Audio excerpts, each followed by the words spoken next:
ஓம் காளி தேவியே போற்றி போற்றி. ஓம் மகா காளியே போற்றி போற்றி. ஓம் பத்ரகாளி தாயே போற்றி போற்றி. என் அன்பு குழந்தையே, இந்த மங்களகரமான தினத்தில் உனது பிரச்சனைகளை எல்லாம் போக்கி வச்சு நீ கேட்ட வரங்களை எல்லாம் உனக்கு அள்ளி கொடுக்க வேண்டும் என்ற எண்ணத்திலேயே உன் தாய் உன்னை தேடி வருகிறேன் என்று தெரிந்து கொள் என் தங்கமே. உனக்கான நல்லதையும் கெட்டதையும் எடுத்து சொல்ல உன் தாய் நான் இருக்கின்றேன். கவலைப்படாமல் இதை முழுமையாக பொறுமையாக கேட்டுவிடு என் தங்கமே. என் அன்பு குழந்தையே, ஒவ்வொரு காரியத்தையுமே நான் உன்னிடம் வந்து கூறிக்கொண்டுதான் இருக்கின்றேன். நீ ஏதாவது செய்து பட்டு இருந்தால் கூட, உனக்கு ஏதாவது செய்யப்பட்டு இறங்கி இருந்தால் கூட பிள்ளையே, உன் வாழ்க்கையை காப்பாற்றி சொல்ல ஏதாவது முயற்சி செய்கின்றாயா பிள்ளையே? உன்னை சுற்றி நடப்பதை சொல்லிக்கொண்டே இருக்கின்றேன். உன் முதுகிற்கு பின் உனக்கு தெரியாமல் நடந்து கொண்டிருப்பதையும் உனக்கு தெரிவித்து கொண்டே இருக்கின்றேன் என்பது நீயும் அறிவாய் என் தங்கமே.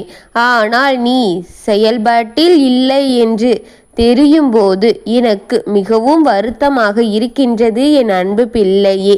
உனக்காக உன் வாழ்க்கையை அழிக்க அவர்கள் இவ்வளவு செய்யும் பொழுது, ஆனால் நீயோ உன் வாழ்க்கையை காப்பாற்றிக்க ஒரு சிறு துளி கூட முயற்சி எடுக்காமல் இருந்தால் இந்த தாய்க்கு வருத்தம் தானே.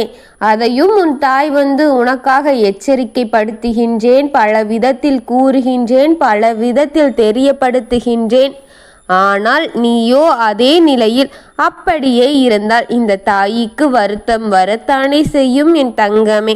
என் அன்பு பிள்ளையே, நீ உன் வாழ்க்கையில் இன்னும் எத்தனை ஆசைப்படுகின்றாய் என்பது எனக்கு தெரியும். அதாவது அளவுக்கு மீறி பிரச்சனைகளை எதுவும் உனக்கு இல்லை என் பிள்ளையே. உன் வாழ்க்கையில் உனக்கு கிடைக்க வேண்டியது மட்டுமே கிடைத்தால் போதும் என்று மட்டும்தான் நீ நினைக்கின்றாய். ஆனால் அதுவே கிடைப்பது உனக்கு மட்டும் ஏனோ தெரியவில்லை, சிரமமாகிக் கொண்டே இருக்கின்றது என் தங்கமே. அதில் ஒன்று தவறு இல்லை என் தங்கமே. நீ ஆசைப்படுவதில் ஒன்றும் தவறு இல்லை என் தங்கமே. ஆசைப்படும் அளவிற்கு மட்டும் முயற்சியில் இறங்கு என் தங்கமே. உனக்கு அந்த அளவிற்கு முயற்சிகள் இருக்க வேண்டும் என் பிள்ளையே. அவ்வளவுதான். எனக்கு இது வேண்டும் அது வேண்டும் என்று சொல்லிவிட்டு வீட்டிற்குள்ளேயே இருந்தால் வீட்டில் கதவு தேடி உன் வீடு தேடி உன் கதவை அது தட்ட வருமா என் தங்க பிள்ளையே? முயற்சி செய்தால் மட்டும்தானே நல்லபடியானது உன்னிடம் வந்து சேரும் என் தங்கமே. என்னாலும் நல்ல முடிவுகளை எடுக்க முடியும் என் குழந்தையே. நீ நரகமாக வேலை செய்வதை ஏன் நினைக்கின்றாய்? நீ நகராமல் ஓரிடத்தில் நின்று விட்டால் என்னால் மட்டும் அல்ல, இனியும் தெய்வத்தை வணங்கி இல்லாமல் கூட எதுவும் இங்கே செயல்பட போவதில்லை என் தங்கமே. ஒரு இடத்தில் நின்று கொண்டு இதுவெல்லாம் செய்துவிட வேண்டும், தெய்வத்தை வணங்கினால் மட்டும் இதுவெல்லாம் எப்படி செயல்படும் என் பிள்ளையே? உனக்கு புரிகின்றதா? நீ முயற்சி செய்தால் உன் தாய் அதில் கருணை பார்த்து உனக்காக அதை இன்னும் அதிகப்படுத்துவேனே தவிர, நீ ஒன்றும் செய்யாமல் இருந்து கொண்டு எல்லா விதமான செயல்களையும் என்னிடம் வேண்டினால் மட்டும் எப்படி அது நடக்கும் பிள்ளையே?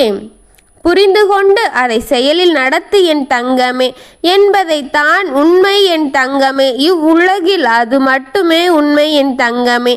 நான் சொல்லுகின்றேன், உன் வாழ்க்கையில் இருக்கும் வருத்தங்களை மொத்தமாக அழித்து உன் கர்மங்களை அழித்து உன் வாழ்க்கையை மிகவும் மகிழ்ச்சியாக உன் கரங்களில் ஒப்படைக்க காத்திருக்கின்றேன் அன்னை நான். வாழ்க்கையில் எந்த ஒரு நிம்மதியும் இல்லை, வாழ்க்கையில் எதிர்பார்த்தது எதுவும் நடப்பதும் இல்லை. என் வாழ்க்கையில் எந்த ஒரு சுவாரஸ்யமும் இல்லை. இப்படி மற்றவர்கள் நினைத்தது போல மாறிக்கொண்டே இருப்பதால் தான் வேறு விதமாக எல்லாம் சொல்லிக் கொண்டு இருக்கின்றார்கள். எல்லாம் வேறு விதமாக போய்கொண்டு இருக்கின்றது. என் பிள்ளையே, போக மட்டும் நீ விட்டுவிடாதே. உன்னால் முடிந்த அளவு உன் வாழ்க்கையை முயற்சிகளை எடுக்க வேண்டும். வாழ்க்கையில் ஒவ்வொரு நிமிடமும் உன்னை அழிப்பது எப்படி என்று தான் ஒவ்வொருவரும் காத்து கொண்டிருக்கின்றார்கள். என் பிள்ளையே, உன் எதிரிகள் இருக்கும் அக்கறை கூட உனக்கு இருப்பது கிடையாது. நீ அழிய வேண்டும். நீ அழியும் நேரம் எப்பொழுது என்று அவர்கள் சுவாரஸ்யமாக பார்த்து கொண்டு இருக்கின்றார்கள். என் பிள்ளையே, உனக்காக என்ன செய்ய வேண்டுமோ அதையெல்லாம் ஓய்வின்றி செய்து கொண்டேதான் இருக்கின்றார்கள். செல்லமே, ஒவ்வொருவரையும் வாழ வைக்க வேண்டும் என்ற எண்ணத்தை இங்கு யாருமே கொண்டு வரவில்லை. என் தங்கமே, யாரும் நல்லா இருக்க வேண்டும் என்ற எண்ணம் ஒருவருக்கு கூட கிடையாது. என் பிள்ளையே என்ற வருத்தமே உன் அன்னைக்கு அதிகமாக இருக்கின்றது.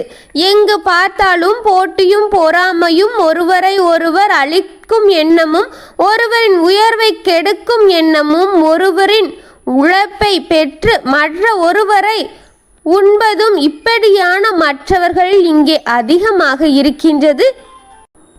ஒருவரின் குடும்பத்தில் ஒரு உறவை பிரித்து தன் உறவாக ஆக்கி கொள்ளும் ஆட்கள் இங்கு அதிகமாகிவிட்டார்கள். பிள்ளையே, இதுவெல்லாம் பார்க்கும்போது வருத்தமாக இருக்கின்றது. என் பிள்ளையே, இது எல்லாம் பார்க்கும் பொழுது என் மனம் வலியாக இருக்கின்றது. என் அன்பு பிள்ளையே, இன்று உனக்கு ஒரு வாக்கை கொடுக்க வந்திருக்கின்றேன். அது என்ன என்று உனக்கு தெரியுமா?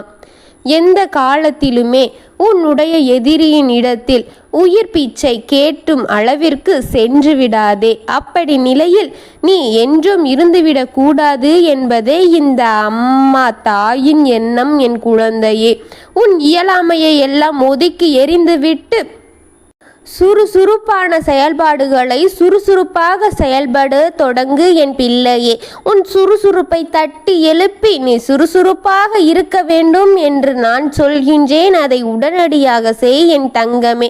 இல்லை என்றால் நீ இருக்கும் இடம் இல்லாமல் உன் சந்ததி இருக்கும் இடத்தையும் கூட தலைமட்டமாக இல்லாமல் அழித்து விடுவார்கள். தடயம் இல்லாதபடி அவர்கள் செய்து விடுவார்களே. என் பிள்ளை, இந்த நிலை உனக்கு வரக்கூடாது என்பதே இந்த தெய்வத்தின் எண்ணம். என் பிள்ளையா இருக்க வேண்டும். சத்தியத்தின் பிள்ளையாக நீ இருக்க வேண்டும். என் குழந்தையே, எந்த நிலையிலும் உனக்கு கஷ்டமான நிலை வந்துவிடக் கூடாது என்பதற்காக உன் தாய் உன்னை தேடி வரும் நொடிகளை நீ சற்று கவனமாக கேட்டு அனைத்தையும் செய்துவிட்டாலே இந்த தாய்க்கு மன நிறைவாக இருக்கும். அதனால்தான் முழுமையாக கேள் என்று சொல்கின்றேன். உன் எதிரி காலில் உயிர் நீ விடக்கூடாது, நீ அழிந்து விடக்கூடாது, பிச்சை எடுக்க கூடாது என்ற எண்ணம்தான் இந்த தாயின் எண்ணமாக இருக்கின்றது. இந்த எண்ணத்திலேயே உன்னை தேடி உன் தாய் வந்தேன். கவனமாக கேள். அவர்களின் காலில் நீ விழுந்து விடக்கூடாது. நீ விழுங்க வேண்டாம் என் குழந்தையே. உயிர் பிச்சையை கொடு என்று, உன் குடும்பத்தை விட்டுவிடு என்று நீ அவரிடம் கேட்க வேண்டாம் என்று நினைக்கின்றேன். என் குழந்தையே, அந்த ஒரு நிலையை மட்டும் உன் தாய் உன்னிடம் வரும் கூடாது என்று உன் நிலையை நான் தக்க வைத்து கொள்ள வேண்டும் என்று நினைக்கின்றேன். அந்த நிலைமை மட்டும் என் பிள்ளைக்கு வந்துவிடவே கூடாது என்று தான் நினைக்கின்றேன். இப்பொழுது உன்னிடத்தில் பேச வந்தேன். உன்னுடைய எதிரி சாத்தானின் நினைத்து கொண்டே இருக்கின்றான். சாத்தானின் பிள்ளையாக இருக்கின்றான். என் தங்கமே, அவன் சாமானியமானவன் என்று நினைத்து விடாதே. சக்தியின் பிள்ளையாக இருக்கும் நீ சாத்தானின் குணம் கொண்டு இருக்கும் அவனை அழித்தே தீர வேண்டும். அதற்கு நீ துன்பங்களையும் துயரங்களையும் ஒதுக்கி நீ சுறுசுறுப்பான மனிதனாக உருவாக வேண்டும். அதற்கு நீ துணையாக, எனக்காக என் துணையாக நீ இருக்க வேண்டும். என் பிள்ளையே, அலட்சியம் செய்துவிடக் கூடாது என்று சுறுசுறுப்பாக இரு. ஒவ்வொரு முயற்சிகளாக எடுத்து எடுத்து உன் வீட்டில் இருக்கும் கர்ம வினைகளை, செய்வினைகளையும், எதிரிகளையும், கெட்ட எண்ணங்களையும் அளித்தே தீர வேண்டும். உன் நல்ல எண்ணத்திற்கு நீ நன்றாக இருப்பாய். ஆனால் முயற்சியை எடுக்க வேண்டும். அப்பொழுதுதான் உன்னுடைய வாழ்க்கை உன்னுடையதாக இருக்கும், உன்னுடைய கையில் திரும்பி வரும் என்பதை மட்டும் மனதில் வைத்து கொண்டு இதையெல்லாம் உடனடியாக செய் என் தங்கமே. உனக்கு தேவையான ஒன்று உன் சுறுசுறுப்பு என்பதை புரிந்து கொள், என்பதை மறந்து விடாதே என்று உன் தாய் நான் சொல்கின்றேன். இதை கவனமாக கவனித்து விழிப்புடன் நீ இருக்க வேண்டும் என் தங்கமே. உன் தாய் உனக்கென்று சொல்வது அனைத்தும் உனக்கானதாக இருக்கும் என்பது எனக்கு தெரியும். இது உன் வாழ்க்கையில் நடந்திருக்கும் என்பதும் எனக்கு நன்றாக தெரிந்து உன்னிடம் வந்து கூறுகின்றேன். இதை அலட்சியப்படுத்தி விடாதே என் தங்கமே. உனக்காக உன் தாயின் சக்திய வாக்கு என் குழந்தையே. நீ கவனமாக இருக்க வேண்டும். எவன் காலிலும் விழ மாட்டேன், அந்த நிலைக்கு உன்னை தள்ளி விட மாட்டேன் என்று நீ நம்பும் வரை உன் தாய் உனக்கென்று இருப்பேன் என் தங்கமே. உன்னோடு நான் இருக்கின்றேன். நான் உன்னுடன் இருக்கும் வரை பயம் கொள்ளாதே. உன்னுடைய அப்படியே விட்டு விடமாட்டேன் என்று நீ தைரியமாக இருக்கும் ஒவ்வொரு நிமிடங்களும் உன் தாய் உனக்கென்று உறுதியாக இருப்பேன் என் தங்கமே. உனக்கு நான் இருக்கின்றேன். எவர் காலிலும் உன்னை அவ்வளவு எளிதாக விழுந்து விடுவேனாம்? இல்லை, உன்னை கைவிட்டு விடலாம் என்று எண்ணுவேனாம்? என்னை இப்படி மனதார நம்பும் என் குழந்தையை நான் எப்படி கைவிடுவேன்? நான் இருக்கின்றேன். பயம் கொள்ளாமல், கவலை கொள்ளாமல், வேதனை கொள்ளாமல், பயங்கள் இன்றி மகிழ்ச்சியாக தைரியமாக காலெடுத்து வை. உன் சுறுசுறுப்பை எல்லாம் தட்டி எழுப்பி தைரியமாக நடமாடு என் தங்கமே. உன் எதிரிகளையும் உன் செய்வினைகளையும் அனைத்தையும் அந்த சாத்தானை அழித்து விடலாம் என் தங்கமே. உனக்கு உறுதுணையாக உன் தாய் இருக்கின்றேன். எனக்கு உறுதுணையாக கைகோர் என் தங்கமே. உனக்காக உன் தாய் அனைத்தையும் அழித்து உனக்கான வாழ்க்கையை திருப்பி உன் கையில் தருவேன் என்று நம்பினால் இதை நீ பார்த்து மகிழ்ச்சி அடை என் தங்கமே. நான் இருக்கின்றேன் என்ற நம்பிக்கை உன் மனதில் இருக்கும் வரை உன் தாய் உன் மனதில் குடியிருப்பேன் என் தங்கமே. நான் இருக்கின்றேன், கவலைப்படாதே. ஓம் காளி தேவியே போற்றி போற்றி. ஓம் மகா காளியே போற்றி போற்றி. ஓம் பத்ரகாளி தாயே போற்றி போற்றி. வாழ்க வளமுடன்.